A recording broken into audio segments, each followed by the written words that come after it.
Graça e paz, seja muito bem-vindo a mais uma aula aqui na nossa Escola de Sabedoria e nosso curso de Apocalipse. Aqui quem fala é o pastor Ale Rocha e essa é a nossa escola dominical aqui da ICJBV, a Igreja de Cristo no Jardim Bela Vista, em Aparecida de Goiânia. Queridos, é com muita alegria que eu digo que hoje nós estaremos estudando os últimos 2 capítulos do livro de Apocalipse, a aula de número 23. Porém, tivemos algumas aulas que foram dadas em 2 partes. Então acredite, 25ª aula, 25º vídeo. Nós estamos juntos há 6 meses. E eu quero aqui agradecer a Deus pela oportunidade dessa caminhada. Quero aqui agradecer ao Senhor que nos fortaleceu durante todo esse percurso e nos deu perseverança. E agradecer a você que durante o caminho perseverou conosco para a glória, louvor e honra do nosso Deus. Nunca é demais, mesmo nos últimos capítulos, pedir a sua colaboração, se inscrevendo no nosso canal e compartilhando com as suas redes sociais. Aqui embaixo, na descrição desse vídeo, tem os links para todas as aulas que nós ministramos ao longo do curso. E também o link para que você possa acessar as nossas redes sociais.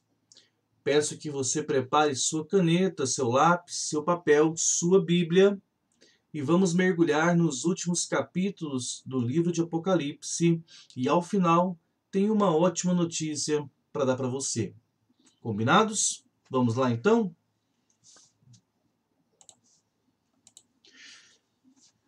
Nesta aula nós estaremos estudando 2 capítulos, os capítulos de número 21 e o capítulo de número 22 de Apocalipse. Apocalipse 21, verso 5, determina o tema desses 2 capítulos. Lá, nesse texto, há a expressão: eis que faço novas todas as coisas. E vamos nos limitar às principais lições desses capítulos, por mais edificante e interessante que seja examinar todos os detalhes dele. Vejam as coisas novas que farão parte da moradia eterna dos crentes. Lembrando você que ao citar uma referência bíblica, principalmente as do Novo e Velho Testamento que não fazem parte dos capítulos estudados, peço que você então possa pausar esse vídeo e ir até essa referência e lê-la, ok?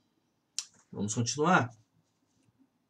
Primeiro, o novo céu e a nova terra. Capítulo 21, versos de número 1 e 2, diz o seguinte: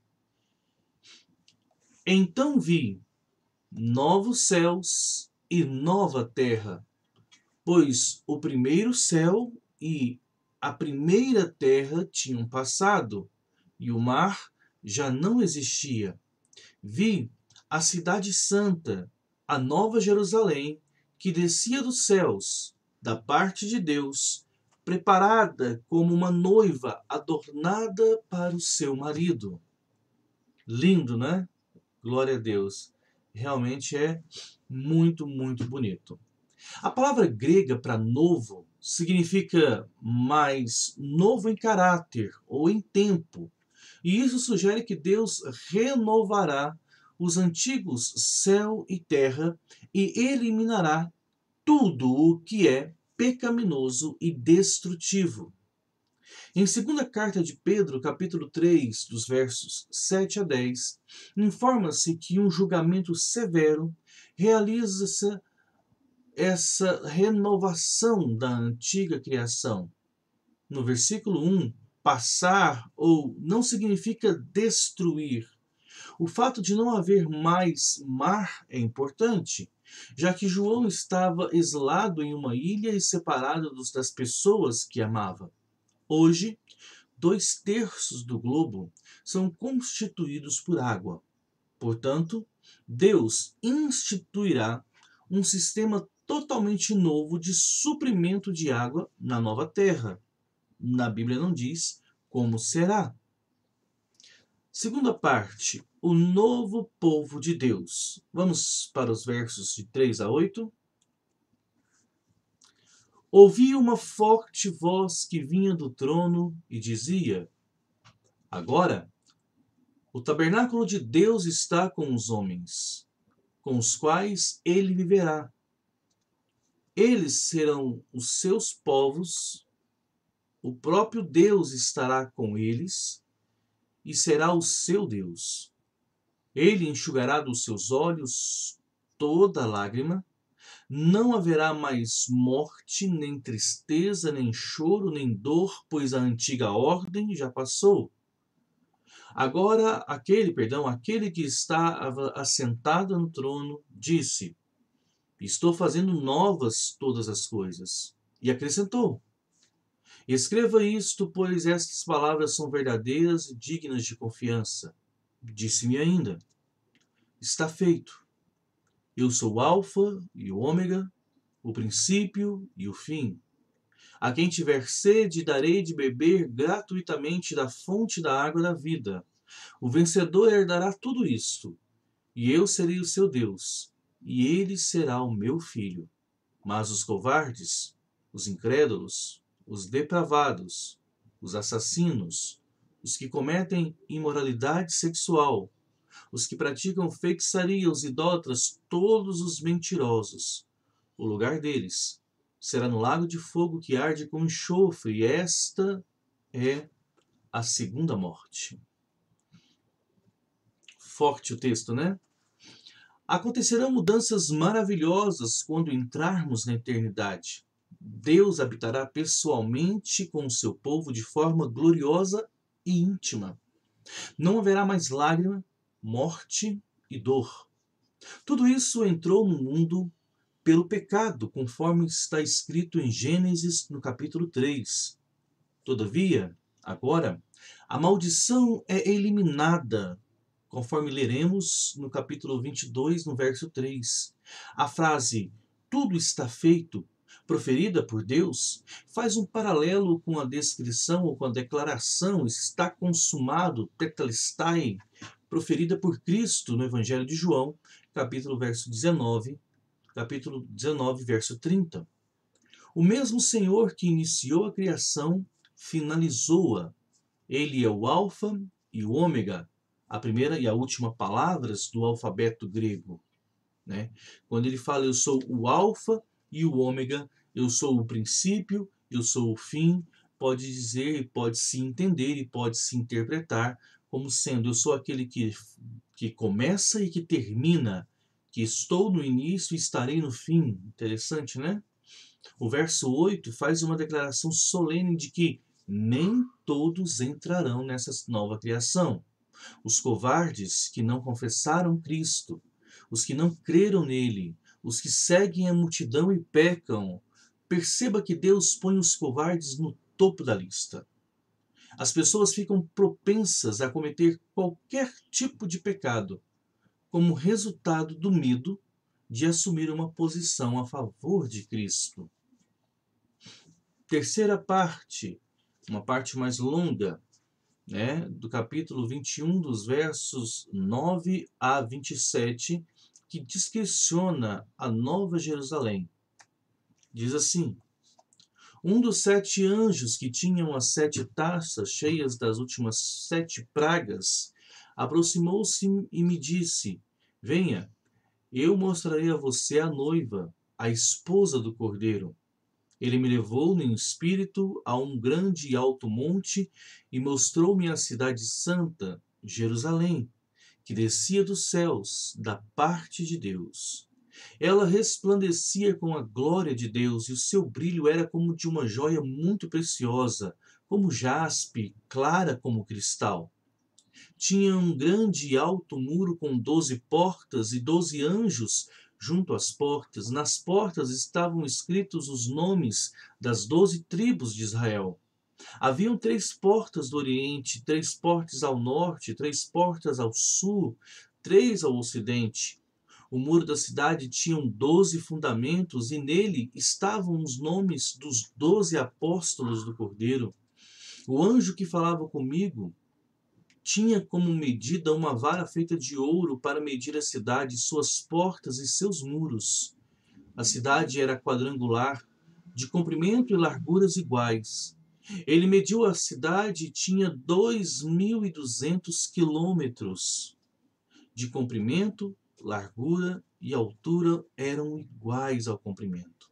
Ele mediu o muro e deu 65 metros de espessura, segundo a medida humana que o anjo estava usando. O muro era feito de jaspe e a cidade era de ouro puro, semelhante ao vidro puro. Os fundamentos do muro da cidade eram ornamentados com toda a sorte de pedras preciosas. O primeiro fundamento era ornamentado com jaspe, o segundo com safira, o terceiro com calcedônia, o quarto com esmeralda, o quinto com sardônio, o sexto com sárdio, o sétimo com crisólito, o oitavo com berilo, o nono com topázio, o décimo com crisópaso, o 11º com jacinto e o 12º com ametista. As 12 portas eram 12 pérolas, cada porta feita de uma única pérola. A rua principal da cidade era de ouro puro com vidro transparente, como vidro transparente. Não vi templo algum na cidade, pois o Senhor Deus Todo-Poderoso e o Cordeiro são o seu templo. A cidade não precisa de sol, nem de lua, para brilharem sobre ela, pois a glória de Deus a ilumina, e o Cordeiro é a sua candeia. As nações andarão em sua luz, e os reis da terra lhe trarão a sua glória. Suas portas jamais se fecharão de dia, pois ali não haverá noite. A glória e a honra das nações lhe serão trazidas. Nela jamais entrará algo impuro, nem ninguém que pratique o que é vergonhoso ou enganoso, mas unicamente aqueles cujos nomes estão escritos no livro da vida do Cordeiro. Tremendo, né, gente? Glórias a Deus. Glórias a Deus. O versículo 2 do capítulo 21, esse longo texto que nós acabamos de ler, sugere que essa cidade celestial pairará sobre a terra durante o milênio, e quando a nova criação for anunciada, ela descerá. A cidade identifica-se como um povo de Deus, e ela é vista como uma noiva. Lembre-se que o capítulo 17 retratou o sistema babilônico como uma meretriz. Afinal, o que constitui uma cidade não são seus edifícios, mas as pessoas que vivem nela. Em Gênesis 4:17, o rebelde Caim, ele deixou a presença de Deus e construiu uma cidade. No entanto, o devoto Abraão aguardava a cidade, da qual Deus é o arquiteto e edificador. E essa frase, essa sentença pode ser vista no livro de Hebreus, capítulo 11, verso 10, quando fala a perspectiva daquele que tem fé, aquele que não viu, mas que viveu como se já estivesse vendo. Essa cidade é a Nova Jerusalém. Veja que essa cidade une o povo de Deus do Antigo e o Novo Testamentos, Igreja e Israel. As portas da cidade têm o nome das 12 tribos e existem 12 fundamentos com o nome dos apóstolos. A respeito dos apóstolos, veja Efésios 2:20 e Mateus capítulo 19, verso 28. As dimensões da cidade confundem nossa imaginação. Quadrangular significa todos os lados iguais. Quer dizer, a cidade é um cubo perfeito, um santo dos santos, radiante com a presença de Deus. Ou poderia também ser uma pirâmide. De qualquer forma, a cidade mede 2.200 quilômetros de cada lado. Isso dá mais ou menos quase 70% do tamanho dos Estados Unidos. As belas cores das pedras dos versos 18 e 20 sugerem a multiforme graça de Deus, citada em 1 Pedro capítulo 4, verso 10. Consulte seu dicionário bíblico para saber as cores dessas pedras. Faltam muitas coisas nessa cidade. Um templo, a luz natural, a noite. Como Deus habita pessoalmente com seu povo, não há necessidade de templo. A glória dele substitui a glória do sol, da lua e das estrelas. Na Bíblia, noite simboliza pecado, dor. Essas coisas foram banidas para sempre da cidade. De todas as partes do universo renovado, as pessoas terão acesso a essa cidade. Essa nova terra terá nações. Veja o versículo 24 e também o capítulo 22, depois iremos ler o verso 2. A glória de todas essas nações será levada a Deus, a quem elas pertencem. Vamos para o capítulo 22, quarta parte do estudo, o novo paraíso. Capítulo 22, dos versos de número 1 ao verso de número 5. Diz assim: Então o anjo me mostrou o rio da água da vida que, claro como cristal, fluía do trono de Deus e do Cordeiro, no meio da rua principal da cidade. De cada lado do rio estava a árvore da vida que frutifica 12 vezes ao ano, uma por mês.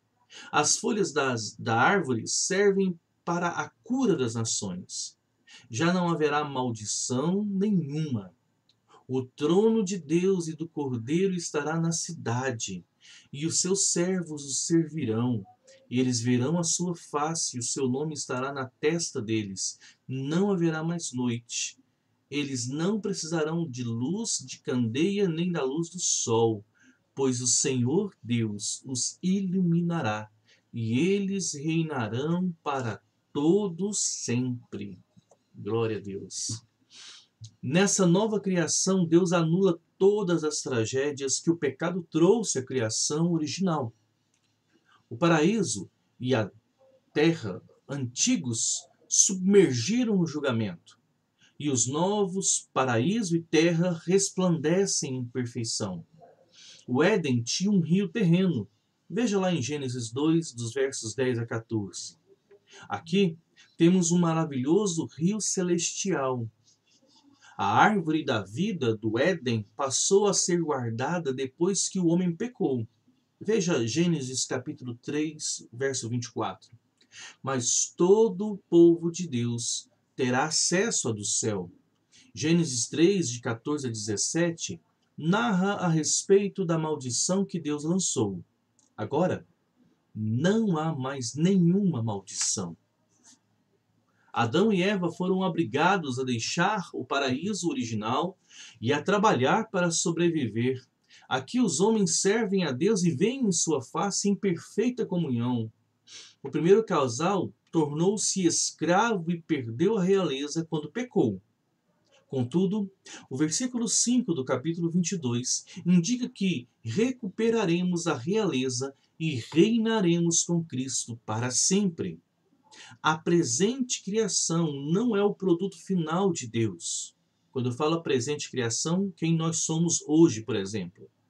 Ela geme e se angustia sob a escravidão do pecado, conforme Paulo cita em Romanos 8, dos versos 18 a 23. Mas, um dia, Deus anunciará uma nova criação e desfrutaremos da vida plena e de liberdade total para sempre. Quinto, a mensagem final, capítulo 22, dos versos 6 a 21. E diz assim: Estas palavras são dignas de confiança e verdadeiras, diz o anjo. O Senhor, o Deus dos espíritos dos profetas, enviou o seu anjo para mostrar aos seus servos as coisas que em breve hão de acontecer. Eis que venho em breve. Feliz é aquele que guarda as palavras da profecia deste livro. Eu, João, Sou aquele que ouviu e viu estas coisas, tendo-as ouvido e visto, caí aos pés do anjo que me mostrou tudo aquilo para adorar. Mas ele me disse: não faça isso. Sou um servo, como você e seus irmãos, os profetas, e como os que guardam as palavras deste livro. Adore a Deus. Então me disse: não cele as palavras da profecia deste livro, pois o tempo está próximo. Continue o injusto a praticar a injustiça. Continue o imundo na imundícia. Continue o justo a praticar o justo, a justiça. E continue o santo a santificar-se. Eis que venho em breve. A minha recompensa está comigo, e eu retribuirei cada um de acordo com o que fez. Eu sou o Alfa e o Ômega, o primeiro e o último, o princípio e o fim. Felizes os que lavam as suas vestes e assim têm direito à árvore da vida, que podem entrar na cidade pelas portas. Fora ficam os cães, os que praticam feitiçaria, os que cometem imoralidades sexuais, os assassinos, os idólatras e todos os que amam e praticam a mentira. Eu, Jesus, enviei o meu anjo para dar a vocês este testemunho concernente às igrejas. Eu sou a raiz e o descendente de Davi e a resplandecente estrela da manhã. O Espírito e a noiva dizem: vem. E todo aquele que me ouvir, diga: vem. Quem tiver sede, venha, e quem quiser beber, beba de graça da água da vida. Declaro a todos os que ouvem as palavras da profecia deste livro: se alguém lhe acrescentar algo, Deus lhe acrescentará as pragas descritas neste livro. Se alguém tirar alguma palavra deste livro de profecia, Deus tirará dele a sua parte na árvore da vida e na cidade santa, que são descritas nesse livro. Aquele que dá testemunho dessas coisas diz: sim, venho em breve. Amém. Vem, Senhor Jesus.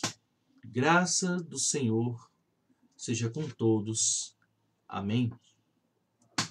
Tremendo, né? No final do relato, o Senhor Jesus Cristo diz 3 vezes, nos versos 7, 12 e 20: eis que venho sem demora.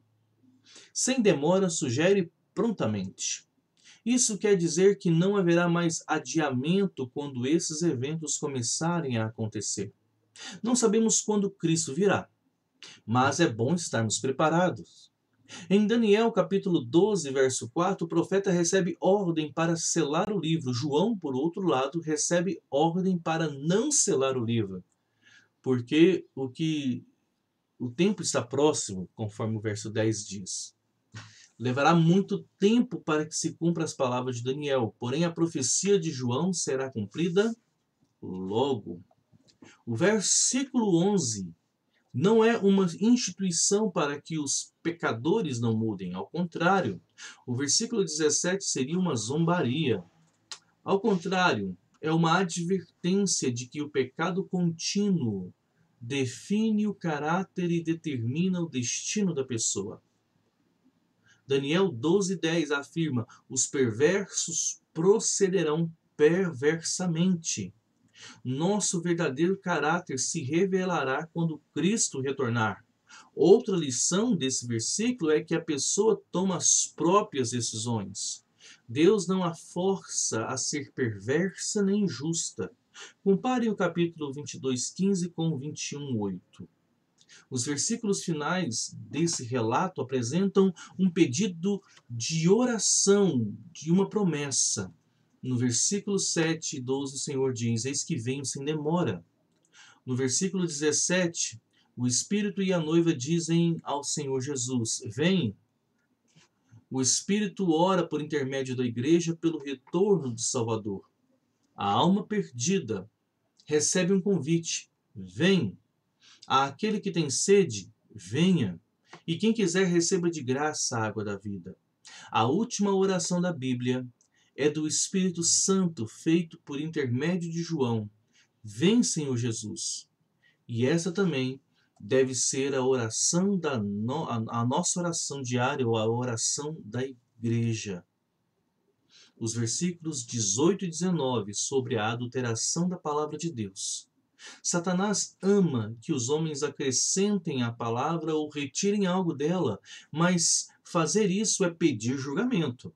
Leia Deuteronômio capítulo 4, verso 2 e Provérbios capítulo 30, dos versos 5 a 6. Na época de João, os livros eram copiados à mão e talvez o copista ficasse tentado a editar ou a emendar o material.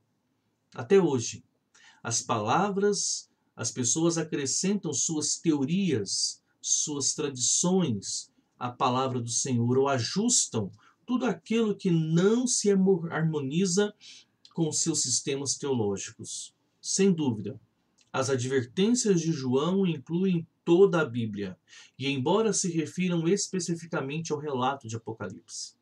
Assim, termina o último livro da Bíblia, o livro das últimas coisas. Não há melhor forma para terminar esse estudo que com a oração do Espírito. Vem, Senhor Jesus. Amém. Glórias a Deus, glória a Deus. Que alegria, queridos! Como eu disse no início, no primeiro estudo do primeiro capítulo, na introdução do livro, o livro de Apocalipse, ele é essencialmente um livro de esperança. Porque aqueles que confiam no Senhor, esperam no Senhor, e no Senhor não serão confundidos. Glórias a Deus! Espero que não tenho por mim que essas aulas produzam nenhum de vocês uma espécie de visão ou de versão final, a respeito da abordagem do texto de Apocalipse. Mas eu creio que pela misericórdia do Senhor, certos que de alguma forma você que está me assistindo, acompanhando e participando dessa aula, tenhamos aprendido, e o resultado final tem que ser essa mesma expectativa triunfante, vislumbrante do próprio apóstolo João, e o nosso coração radiante, transbordando a necessidade, o desejo, a vontade de que o nosso Senhor venha. Vem, Senhor Jesus, não se demore. Vem, Senhor Jesus. Venha julgar as nações. Vem, Senhor Jesus. Tenha compaixão dos redimidos. Vem, Senhor Jesus. Venha pelos eleitos, venha pelos quebrantados. Vem, Senhor Jesus. Venha por todos aqueles que o Senhor tem aliança. A palavra do Senhor diz que nem todos são filhos de Deus. Talvez você esteja me assistindo e tenha essa ideia. Talvez você se posicione do lado daqueles que estarão com Cristo, segundo o estudo, ou daqueles que serão condenados, segundo o estudo.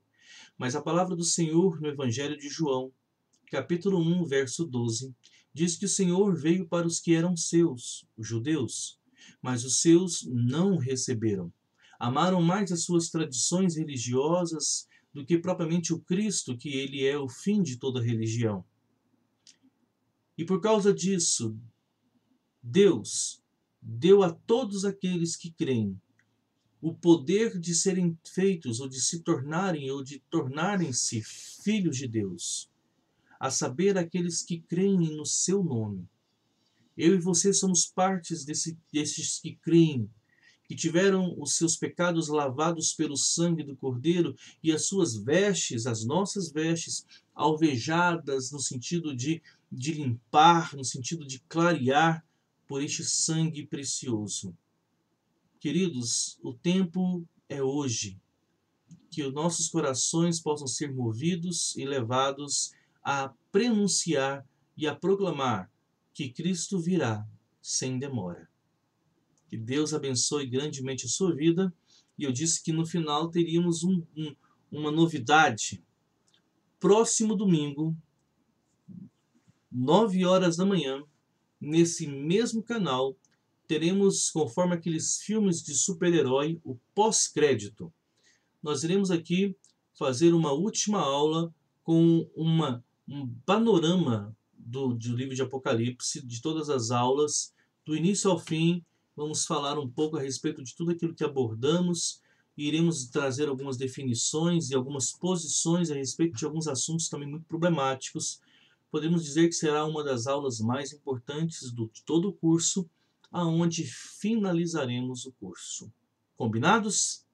Que Deus abençoe a sua vida. Muito obrigado pela sua companhia. Conto com você. Compartilhe sem moderação. Deus te abençoe. Até a próxima e fiquem com Deus.